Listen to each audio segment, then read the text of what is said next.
السلام عليكم ورحمة الله تعالى وبركاته. يا جماعة الكلام ده مهم جدا ونتمنى انه الناس تشيروا.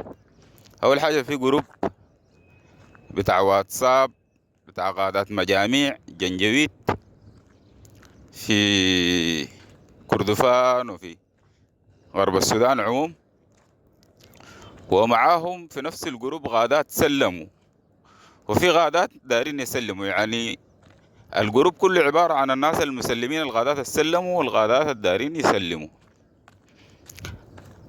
القيادات عموم متفقين على التسليم، كلهم يسلموا للجيش، الغادات اللي في الجروب ديل. لكن في واحد قال كلام غريب جدا، قال انا معي ناس عمايك. ومفردة عميكة، عمايك ده جمع المفردة عميكة. عميكة عندنا احنا في غرب السودان بيقولوها للزول الأحمق الأرعن، يعني زول أرعن ما بيفهم لك. وكان قلت تفهمه أحمق ممكن يتحامق معك، فقال أنا معي ناس عمايك.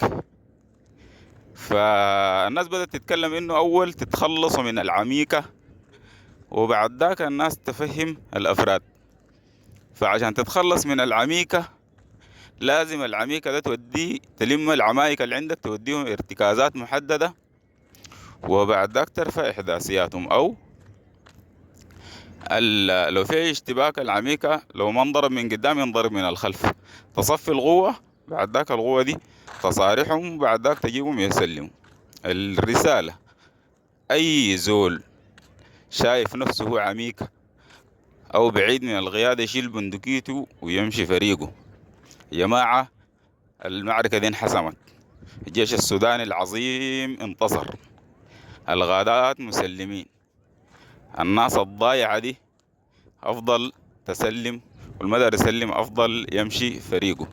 الشعب والجيش كتلة واحدة، ما بيتعادوا لك يا عميكة. الرسالة دي وصلوها لأي عميكة، وأي زول عنده ولده عميكة أو أخوه عميكة، اسحب زولك يا زول، اسحب زولك وحافظ على النسل.